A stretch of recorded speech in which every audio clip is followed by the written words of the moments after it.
All right, thank you everybody for joining. We'll wait one more minute, it's almost time. All right, so thank you for taking the time today and joining us. I think we have a really nice and exciting panel discussion that we have for you today over the topic of applications for single-cell omics towards developing therapies. And my name is Ellie Sinkala, and I will be the moderator for today's session. And we have the honor of being joined by really distinguished scientists and leaders in the areas of study. So first we have Julian Riva, who is the Chief Scientific Officer at CYTENA, and he has been really instrumental in the development of the single-cell dispensing towards microbial samples. He's also further developed some of CYTENA's core technologies. We have Professor Ido Amit. He's been really a pioneer in the area of single-cell genomics. His research has really addressed some of the more fundamental questions in immunology and also enabling the development of new immunotherapy strategies. We also have Dr. Christoph Ziegenhain, who works at the Sambert Lab at the Karolinska Institute, and he has also been really focused on single-cell omics, more towards high-throughput development of single-site RNA-seq methods, as well as looking at the transcriptional regulation in humans. And we have Guillaume Tournier, who is actually first started off as a business developer at Cyanion, and this kind of led towards the development of Selenion, where he now is the scientific manager and director, and he's also an expert in precision of cell dispensing. And so with that, this is our panel. Again, I'm looking really forward to hearing what they have, their ideas on this topic. But before we start, I do want to have some few housekeeping items. You are on mute, so we just do this to keep the flow working really nicely, but we do want to hear from you. So if you have any questions during the talk, please feel free to type them into the question box. You can type them at any time. And at the end of the panel, we will collect the questions and then answer them. So feel free to do this. We do want to hear from you. And again, you could adjust your settings and so on from this panel. So from that, we'll go ahead and jump into today's discussion. I think the first thing I kind of want to discuss high level is the idea that, single-cell omics is an area that has really exponentially grown in a very short amount of time. It's, some of the seminal papers were published not that long ago. So I think from first question is kind of, what do you think has been some of the major developments that has been facilitated through the discoveries from single-cell analyses and so on? So what do you think that we've been able to now achieve and understand better using single-cell analysis that we weren't before? And maybe I'll pose this more towards Professor Amit, since he's been really working in this field as to what have been the key findings that you think we've seen so far. Thank you, Edie, for the question. So I think, it started off more like a playground of, well, maybe such a technology can be developed, and maybe that can help us go down into the basics of biology, the cells. And it's transitioning right now, and I think we'll have a lot of this discussion here, into a major discovery tool for pharma, for the biotech, and for academia. And I think there's the amount of new studies, new publication, new discovery that are made with this technology is just phenomenal, and it's growing. It's growing because the technology is maturing. I think the first 5 years, from 2010 to 2015 or 14, was mostly technology development. The technology was not ripe, or actually exploring biology with it. It was just more and more technology development, and it wasn't really making major discoveries. But since then, there's just enormous amount of studies. I can say what I personally like, but I don't think that's necessarily what the most important parts. I really think for immunology, this is fundamental, really fundamental to make major discoveries. And I think it's going to drive discovery of many new and important ways to modify the immune system in disease. really, it's going to transform our ability to use the immune system to prevent certain diseases, to really, in cancer, I think it's going to be major in our ability to use immunotherapy for more and more patients. Now, right now, we're only touching the tip of the iceberg. So I think these areas are really exciting for me, but there's many more. It's just, it's my own personal sort of focus. And definitely, I think this adoption into so many various areas is what makes it interesting as to using the similar tools, but then what different questions are being answered. Yeah. And then kind of going more into specifics in terms of methods that are available. There's untold techniques that are being developed and have very wide-reaching impact. But I think the one that has been really kind of held up quite a bit is single-cell RNA-seq. So I kind of want to focus a bit on this method. And even within here, there's a lot of different assays and so on. But I guess when you look about the single-cell RNA-seq methods, you can group them into plate-based, roughly, versus droplet-based. And I think it'd be really great if you could give a detailed answer in terms of what's kind of the key differences between these methods and advantages and disadvantages. Maybe I'll pose this to Christoph to kind of discuss what are the overall reaching differences between these two methods. Yeah, sure. I think this is a very common question, and I mean, it relates really to what Ido said before, that there has been a long time of technology development that has gone into the field and that has pushed methods forward and forward. So we have seen a large number of methods pop up over the years that are really different from each other. And as you say, there are plate-based methods, which have been the first ones to be around, just because plates are the classical format to do molecular biology in.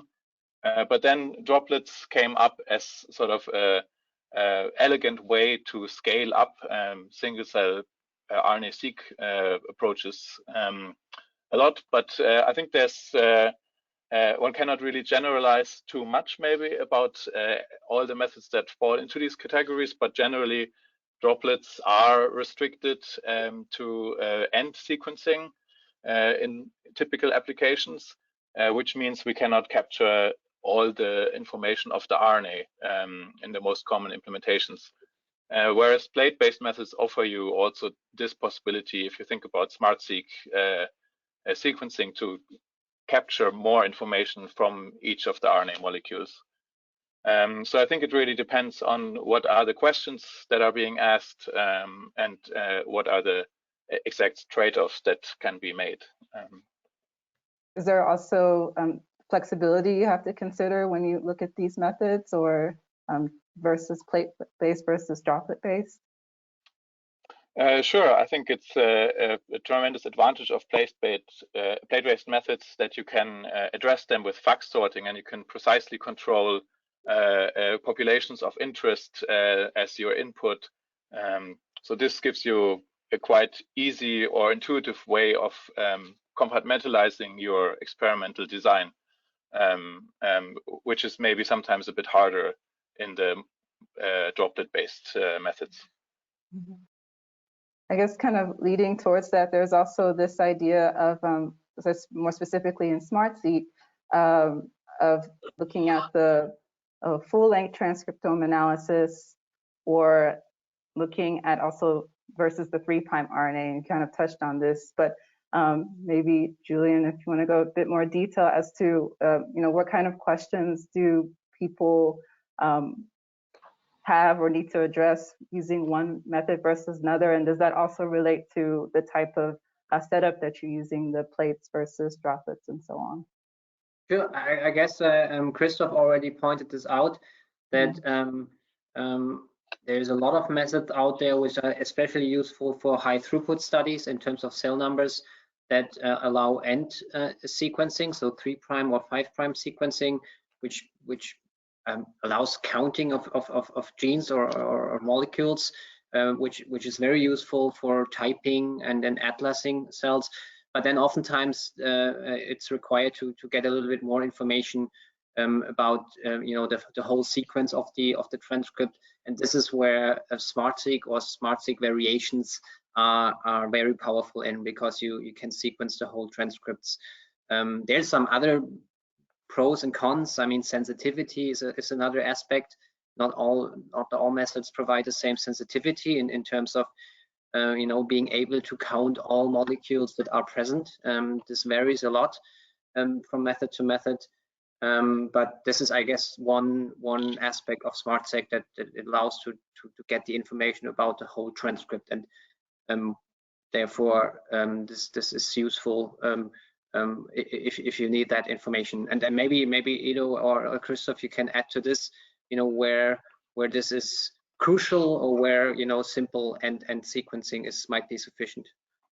Yeah, I mean, I can maybe say what we find in the lab very exciting about using full-length RNA sequencing. So what can we do more with this? I think it's really interesting if we were able to look at precise isoform regulations that occur in different scenarios of biology that you could survey with single cell. So this is one aspect that's really a great advantage of doing full-length sequencing. But then the other thing is what we also do quite a lot in the lab here is you can use transcribed genetic variation and look at that using your full-length sequence. You can even break down your expression into the 2 individual alleles of us diploid organisms, so you can get an even more high-resolution picture of the gene expression in a given cell. Yeah. To follow up on this, a quick question to you two. So there are a number of methods that are being developed at the moment to capture not only the messenger RNA, but also the long non-coding and the microRNA. What's your point of view on those methods, and are you already implementing those in your labs? So let me just continue on the differences between the microfluidic versus plate-based approaches, and I'll end with your question, which is very relevant. So there are many other advantages. So as Christoph mentioned, there's the full length versus looking at parts of the molecule, 3 or 5 mm. But it's also very important to think about, if you are going into a clinical study and you really care about the entire sample, and that is what is usually happening in biopsies and in many other cases, the droplet approaches are very wasteful.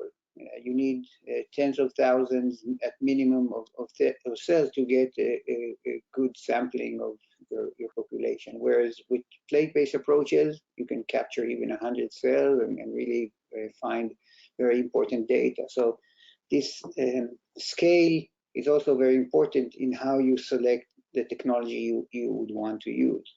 There's also efficiency of what you're actually using. In plate-based approaches, one can think about doing many experiments and measuring a few hundred cells, and that again can be very important in certain patient diseases and other cases. Again, with microfluidic approaches, this can be very challenging. You need to really coordinate the samples, and that's not always possible again with patients. So there are many angles of advantage and disadvantages in the two systems. It's not that one is good and the other is bad. It just, you have to really employ the appropriate technology to the biological question and research area that you're in. And there is many more such sort of consideration that one has to think about and see which of these systems is more optimal for use. Regarding the question about microRNA and long non-coding RNA, so in general, the plate-based approaches are more flexible. You can tweak them in a easier fashion and develop your own precise need for the specific technology or biological question or assay that you're developing. So in general, over the years, if you look at the plate-based approaches, you see a much wider set of different tools that have been developed, and later on they have been moved to the microfluidic devices with, again, challenges of the numbers that you have to work with, and sometimes the pricing is challenging for many of, let's say, large sampling direction that one has to take. Yeah, and you mentioned a little bit with the clinical samples, but you may have access to small numbers of cells or, not much sample to begin with. I think this kind of dives into my question in terms of how do you know if a cell population is representative? So if you do have only 100 cells that you can assay for these rare samples, or in general, because of cost or something, that you can only, assay 200 cells. I mean, how do you kind of get a sense of, these numbers are approaching what you would expect in a population, or is there some kind of bias? I kind of open this up to whoever wants to jump in and answer this one, but I think it's an important point. I mean, if I may start, but I guess there's different ways of the question of how many cells do I need to analyze to get the right answer. If you, for example, look at mutations, often it's known, which fraction in the population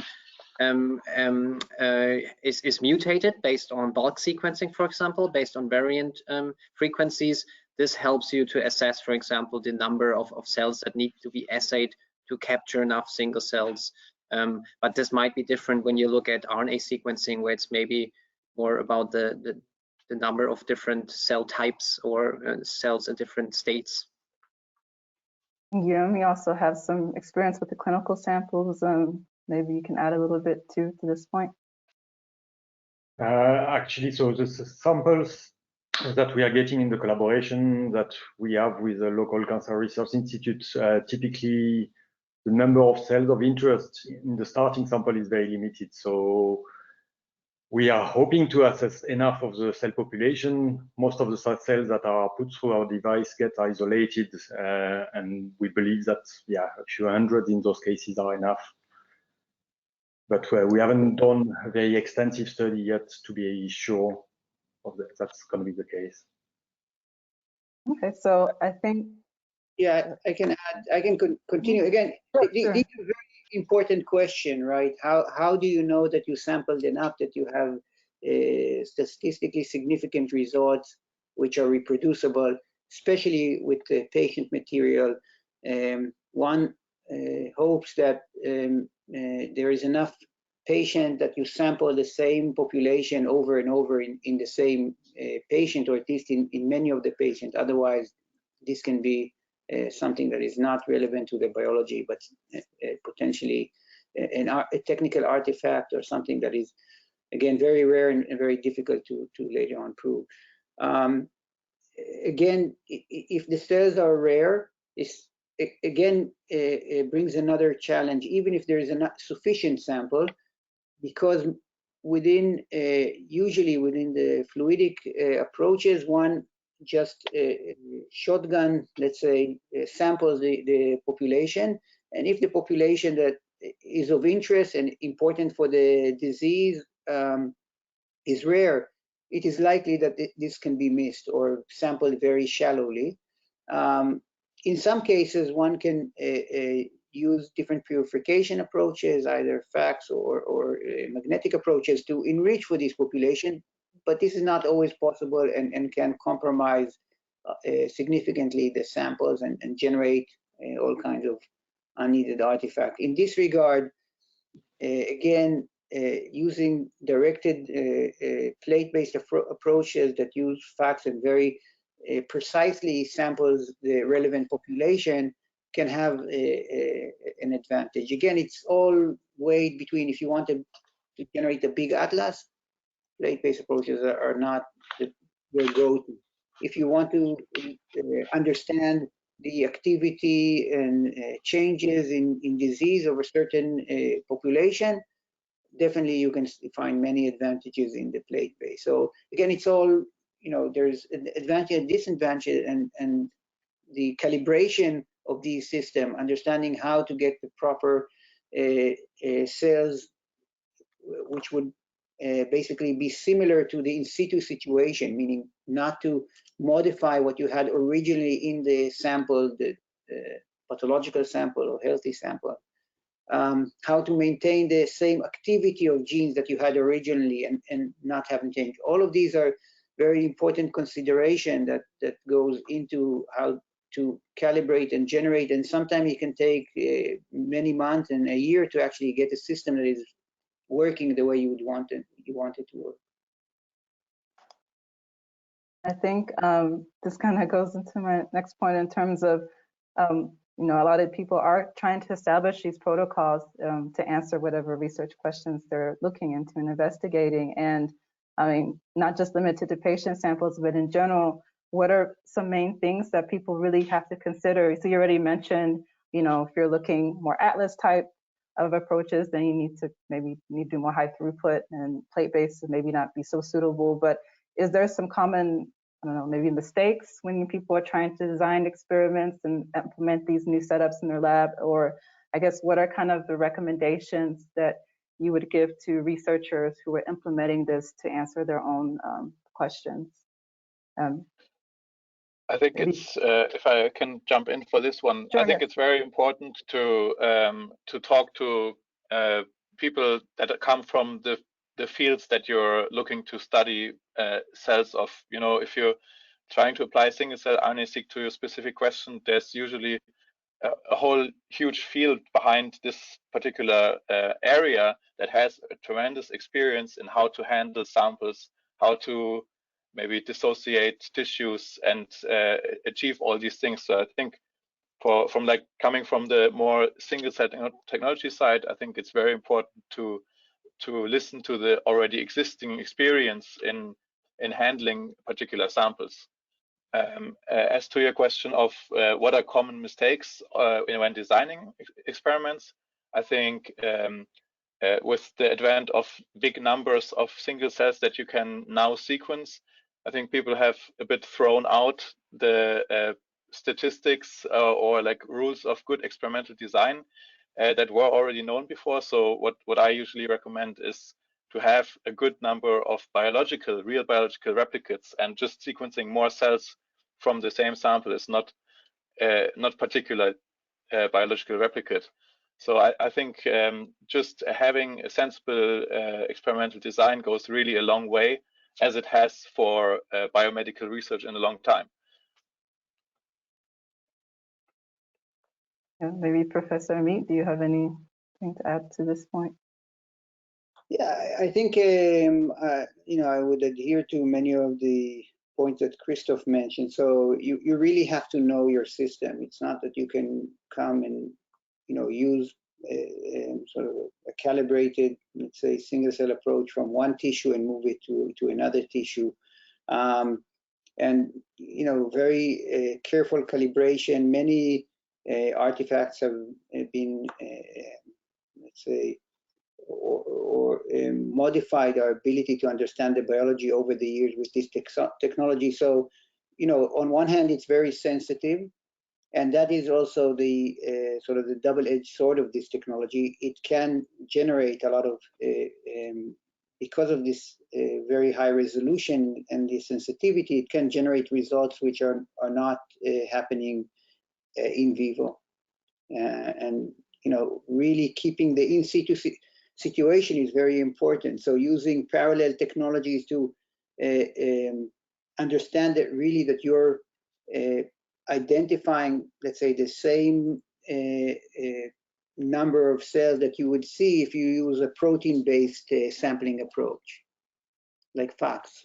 So you need to really understand that you're walking on a safe and stable ground before you proceed and start collecting a very large cohort. Understanding the amount of cells that are dying over this procedure. If 80% of the cells are dying in the procedure, it's most likely much of your sample is cells that are dying and not really representing the true biology. So really the the technology is very powerful. It can identify the true biology of pathological processes and normal processes, but it can only be achieved if you really are sampling these in situ states, and this is challenging.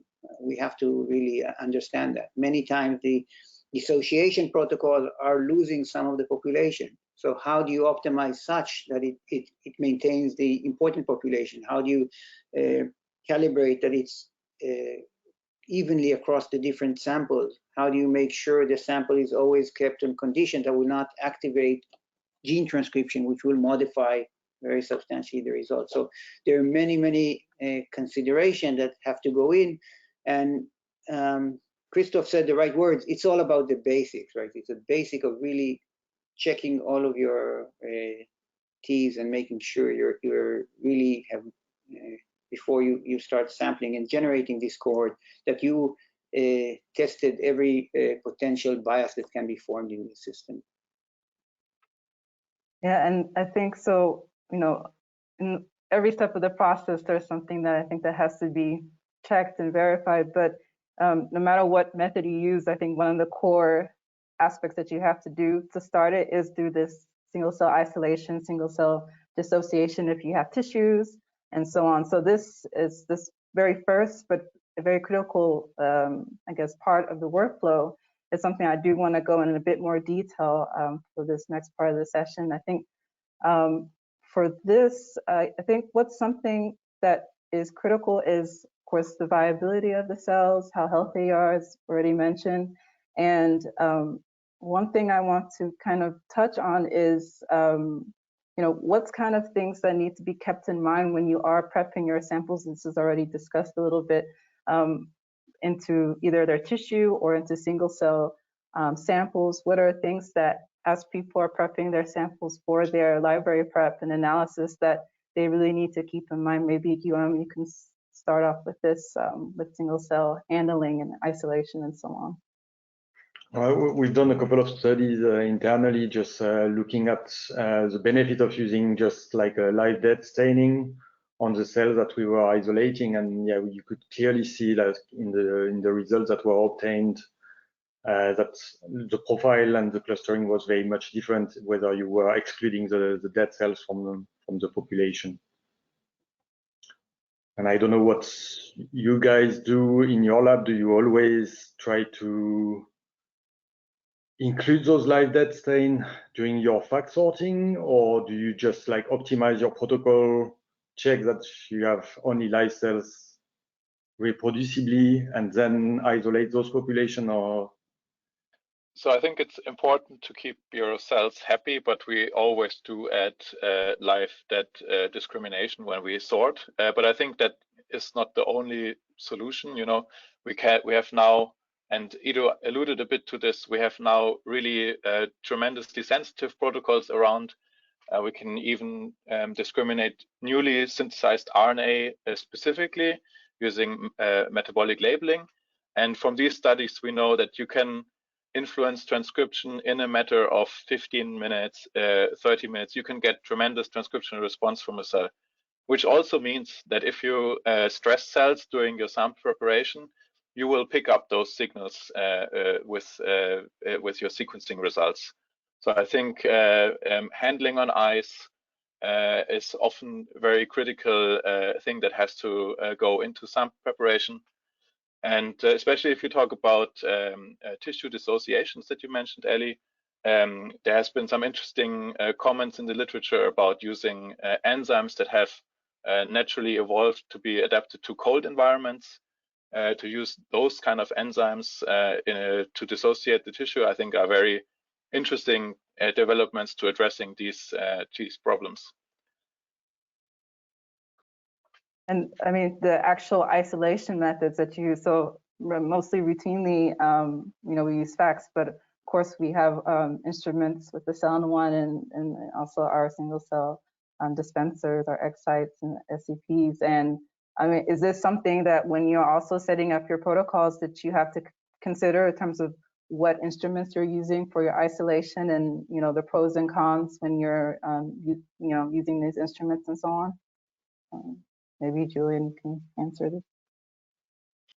Yeah, I mean, I can definitely say, one point that is important to consider is the number of cells that are available. We talked a little bit about this, and here, even if we restrict ourselves to plates, there's different methods to isolate cells into plates, and all methods come with different, let's say, capture efficiencies, or different cell loss involved, and I guess this differs quite a bit from, for example, flow cytometry to single cell dispensing. I mean, some of the technologies we've developed, especially the cell-in-one, allows to isolate very small numbers of cells from a sample with almost no cell loss. So this is, for example, then a good method of choice if there's only 100 or 200 or a few hundred cells present in a sample. And then, of course, there's other aspects, such as, as Christoph mentioned, the impact on the cells and whether this might change the expression patterns. Ido, you have published a number of methods where you use fixation methods. Do you think those fixation prior to isolation can be like a silver bullet to prevent some of those issues that we are seeing with the stress that is then incurred to the cell? Yeah, so I think absolutely fixation technologies are going to be very important moving forward. One can obviously imagine that you cannot always immediately go into a sequencing procedure, and the samples need to be somehow banked.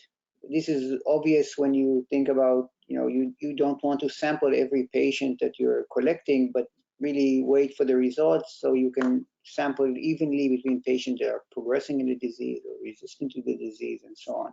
So banking procedures are very important. So there were some decent approaches to stabilize the cells by keeping them in medium and freezing them. That works for some of the population of cells, but others are very sensitive to any type of such freezing approaches. And once you thaw them, you would see very substantial changes in their activity. You would see changes in the population of cells. So I think fixations are definitely the future.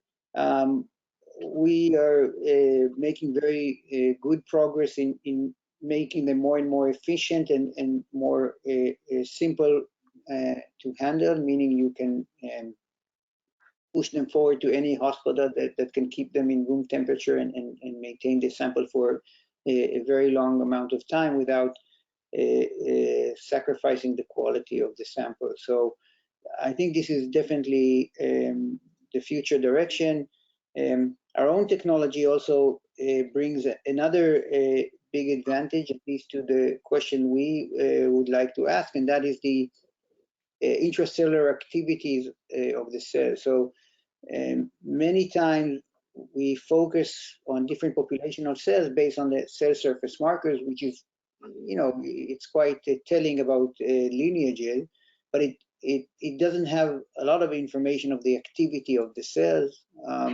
If you think about different signaling procedures in tumors or autoimmune disease or virus infection, and the ability to go inside the cell and fix the RNA and stabilize it really allows you to take the transcriptomic technologies into a new level. And in general, I think the field is going from RNA is sufficient and gives us a lot of important information, which is true, to additional layers of information which are allowing us to go deeper and understand new and important biology that we couldn't understand before. So additional layers and overlaying them on the same grid of the transcriptomic data is very powerful, and it's a very strong trend that the fixation will enable. In general, as these technologies these are, I mean, they already are being implemented, but further implemented into the clinical settings, or, you know, clinical samples are being processed. I mean, what are other aspects that the field or in general methods have to be kind of altered or considered to allow these methods to be, you know, more readily implemented in these types of settings? So of course, like you mentioned with the patient samples, and you don't have access to sample them you know, immediately, you need to have nice ways to store them. Is there also things in terms of processing, if you have to do many samples, that you need to consider as we're moving these into yeah, these types of settings? I think there can, sorry, yeah, I think there can be quite a lot of logistic issues, quite basic issue to have. But if you think about methods where it's not possible to decouple the sampling from the patient to the isolation of the cell, for example, unless there's banking and fixation technologies available, then you have suddenly a huge logistical task on your hand to coordinate. And I mean, sometimes it's just not very feasible. So I think there's a lot goes into that. And it will become even more important to establish protocols for for stabilizing your cells. But I also think another aspect to it is that we will need to educate or train a lot of people in techniques on how to, if this should become standard practice, to be able to single cell diagnostics or research on a lot of patient samples. We will need to train people to how to handle these samples properly. And I think since the field is so new, this is actually becoming a real bottleneck. And I also believe it's cost. I mean, if you want to implement this, you know, in routine diagnostic applications or clinical applications, single cell analysis cost is dropping, and it's dropping significantly over the last years. You know, such methods as you know, SmartSeq3 as developed by Christoph Siegen. Christoph is you know, really pushing on the cost side of things also, but it's still, you know, not only complex but also expensive to run single cell RNA sequencing or similar methods. So I think there's a lot of work that is being done. Direct library preparation plus is one of the examples on the genome sequencing side, which is a method that allows to analyze copy number variation in like thousands of cells for quite comparable low cost per library. But I think this is not, you know, this is not yet there with all the methods that are around. So this, I think, cost is an important aspect as well. Towards cost, I think there's also, I mean, a big driver of this miniaturization is because of cost. So people, you know, doing the same reactions in much smaller, you know, volumes and so on. And is there something that people, or I guess, what are the things that people kind of have to consider, both from the, you know, the actual process of doing it, what instruments and so on that they have to consider when they're trying to miniaturize their samples, and also the assays, like to know if their assays is compatible with miniaturization. You know, is this something that can help when you are processing maybe more of these clinical samples or so on, that you have more throughput? Yeah, this is kind of one thought. Maybe Professor Amit, if you have some comments towards this. Yeah, absolutely. So definitely the miniaturization of the processes, you know, both in the microfluidic area and in the plate base are something that's progressing constantly, and you know, we're going into the sub-microliter range and picoliter range in many of these assays. And there is a constant improvement of the enzymatic processes, the buffers that are used, and these are keeping a pace of improvement of the sampling that we have of the original molecules in the cell, or what is called the UMI that we identify. I think we're starting to plateau on this area. There's, it used to be really big jumps in increase of twofold and more every year in the ability to go deeper and deeper in the transcriptome, which is starting to kind of plateau, and I think we have less of this. What's very important is to just as much as sampling deeply the cells is lowering the amount of noise that one has, whether it's coming from doublets or coming from different mixing of molecules from different cells. That's really something that's influencing the ability to analyze the data very significantly. So the noise is, as the noise grow, our ability to detect the signal is lowered. So this is also something that is now continuously being evolved and developed to really reduce the amount of such noise. Yeah, and I think towards this with the data analysis, I mean, once you go into the single cell level, like you mentioned, there's much more technical noise that is generated compared to, say, standard bulk analysis. So when you're implementing these types of workflows, what kind of things, maybe in terms of quality control or just the general setup, that somebody can implement to kind of, something is inherent, you can't change if there's noise, but maybe there's something to kind of make your data set a bit cleaner than, without having these quality control measures or so on. Yeah, I can. Go ahead, Christoph. Oh, okay. Yeah, I would just say to this that it's always, of course, good to develop the methods and algorithms to help to clean up noise from the sample. But if you think about droplet-based approaches, one of the biggest talking points in a couple of years ago was doublets, and of course, there's a lot of it comes with just the sampling technology and how droplet-based approaches work. But then there have been a lot of algorithms that deal with this. But I think there's another issue to this droplet-based sampling that's often overlooked, and that may or may not occur in other approaches in Lohmann's as well, is cross-contamination from RNA, free RNA from other cells into your encapsulated droplet or cell. And this can increase the amount of unspecific background RNA counts tremendously, and it's actually quite overlooked in the field, I would say. It's only now starting to become a thing that there are tools available for analyzing or detecting and removing such kind of contaminating transcript expression. So I think and of course, then you come again to the discussion of is this the same between all methods? Well, probably there are quite big differences between the methods that are around in terms of how susceptible they are to such effects. Yeah, I can add that this is exactly the challenges of actually understanding how big the problem is. So I think in the beginning, the field was not really understanding that the amount of doublets in the droplet approaches can reach sometimes 15% or even more, and that can really skew your data very significantly.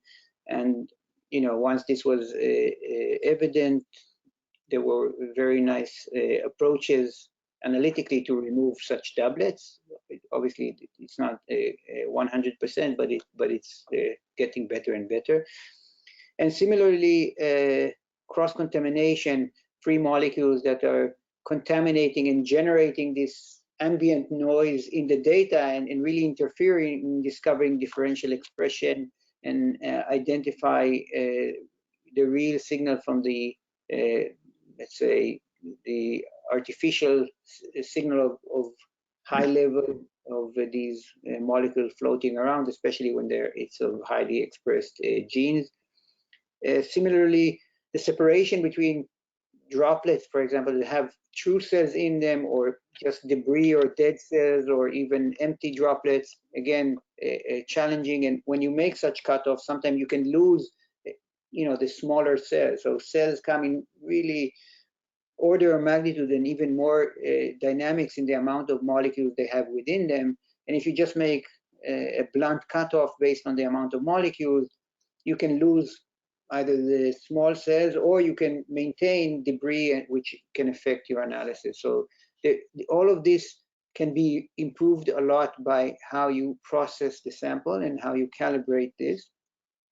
But this is never 100%. And again, analytically, one has to really understand this noise, where is it coming and how to filter it out. So many times the amount of time we spend in analyzing the data and understanding what the data means and how we can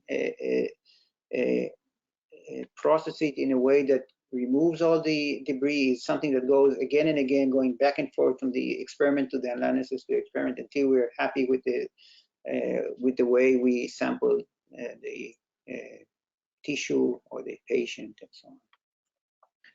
And is there some general? Oh, yes, go ahead.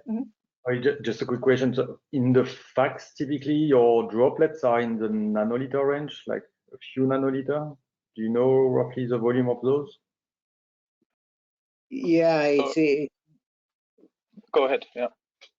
Yeah, it's in the nanoliter range. So, you know, you can think about it as basically zero. The problem with the droplets in the fax is that you need to hit them in the right place, and that is challenging, right? So the current faxes, although BD is working very hard to improve this, are not accurate enough to hit, you know, let's say a point which is sub-millimeter, which is really what you want if you want to have, you know, these low volumes. So there are different ways to overcome this. Evaporation, for example, to, you know, have the cell in, or the molecules in the area in the reservoir that you want, and then evaporate the volume. So there's, you know, again, these are all considerations that one has to take. I'm not sure we discussed it, and I don't think we have time now that I see that. But yeah, maybe, so in our case, in both the website and the CELN1, we are like in the sub-nanoliter volume range. I think it would be interesting to do like a small comparison one day, just to see if we can see an effect in those baseline signals that you see, and whether we could even lower that by having less free-floating RNA in our samples. So I think when it comes to comparing fax to, so it's about, I think, depending on the nozzle size and the sort speed, but you should be in the low nanoliter range. But I think most of the droplet is not actually sample liquid, but it consists out of a large proportion also just the fax flow buffer. So I think that's why the effects of the free RNA has been really minimal in most plate-based approaches. Okay. Thank you. But this is something to think about in terms of, because I know like in the CELN1 you do have the option for cooling the samples, or just some, you know, other additions to kind of help, or this evaporation to kind of have better control, I guess, over the systems when you are kind of dealing with these more delicate samples that do require, yeah, a bit more, yeah, gentle handling, I guess, in general. I kind of want to touch back a bit of, about this. So we have, I guess, a little bit 10 minutes. So I do want to touch on the data analysis and also the standardization. There's so many pipelines and methods of, I mean, once you get your data, how do you actually process this? And is there a general, I guess, focus in the field of trying to have some kind of pipelines that can be a bit more standardized, or is this very difficult to do because you know, everybody has a little bit different workflows? I'm just thinking in terms of comparing data sets. We have so much data that's out there, but I think the comparison can get a bit tricky because of maybe how somebody did their analysis. So is there any, I guess, any kind of efforts to try and to make these a little bit more standardized? Maybe Professor Amit, if you have any comments on this from this side? Yeah, you know, I think also in the analytical area in single-cell genomics, we've moved a long way. So in the beginning, there were approaches that were completely different from one another, and actually the results were not reproducible. So say each algorithm would produce somewhat of a different result, like quite different results, and that's not the case today. So today, I would say most of the prime algorithm used out there are producing results which are quite similar if you use the same type of data. So, and there are some that are, I think SWOT is something like 80% of the used for 80% of the data. So you can kind of say it's quite a general method at this point in the field. However, we use something different that we like, that the approach is slightly better. The way one clusters the cell is different. It's not based on pure clustering in the beginning, but actually generating a meta cell, a combination of cell with similar transcriptional data. So, you know, by and large, I think there is a large convergence in the area, at least in the basic analysis, but the more, let's say, deep analysis of understanding the specific subpopulation of cells and so on, there things quite diverge a bit. And, you know, it's more because of the different questions that are applied to the data than really the large difference in how the algorithm perform. Okay, so many times if you'd want to combine different data sets, the ATAC-seq and the RNA and others, so there's algorithms that are slightly better for this, and then many times people would choose that specific algorithm and so on. So. And Christoph, did you have anything to add on top of that? I mean, I have to agree. I mean, I think for the there's a balance between standardization, which is obviously good for reproducibility, but also the specificity of your research question at hand. So I think for like the really high level analysis, I also don't see that there's a consensus in the field, but there also would not be, because the tasks are so wildly different.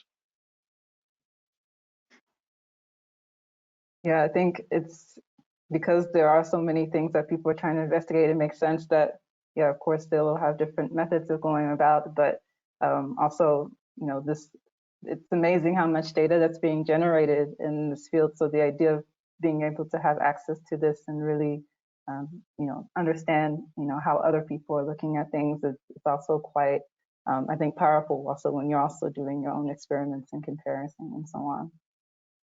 Okay, so I also just want to remind people that please feel free to ask questions. We have a few questions that have already come in. So I think I will go ahead and switch a bit towards the first question, which is, so the question is, considering the correlation of sequencing data for biological effects, what about the cell size or the cell cycle effects? How does this affect the data? Maybe I'll open this up to who wants to answer first for this.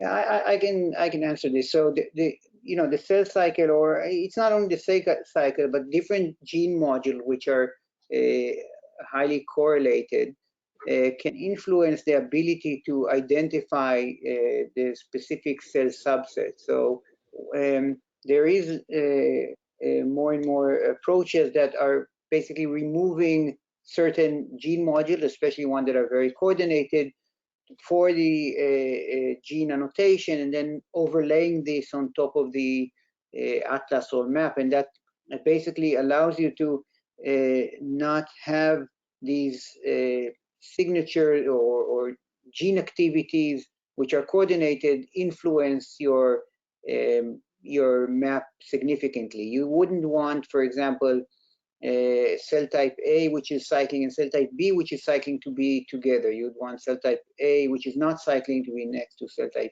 A, which is cycling. So, you know, removing such gene modules, understanding them, is something that can help this challenge. Right, and the next question, so we're generally focusing a lot on mammalian cells, but there is a lot of high interest in mapping of the human microbiome. So it would be kind of nice to get some insight in terms of why is there such interest towards this, and kind of what are some of the main methods or tools to assay this. I'll pose this towards Julian for this question. Yeah, I mean, what I definitely see, I mean, in the field of microbiome research, it has been governed, I think, by meta-transcriptome sequencing or meta-genome sequencing, where you know, like the single cell methods we are discussing here haven't played a major role, but we do see increasing interest in applying really single cell methods to you know, studying the microbiome.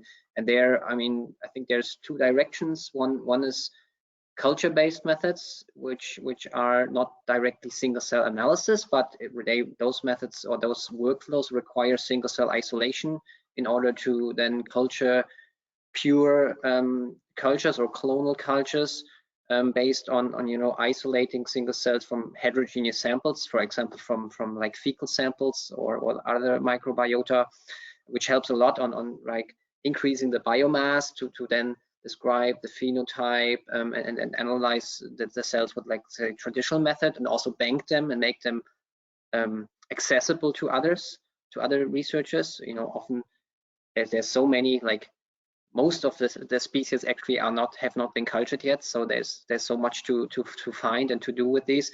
And then on the other side, there's also single cell analysis methods that are applied to microbiome cells, such as single cell genome sequencing, which allows to sequence the genome of uncultured cells. So you don't need to culture, you basically can bypass this step, since it's often very hard or impossible in the lab.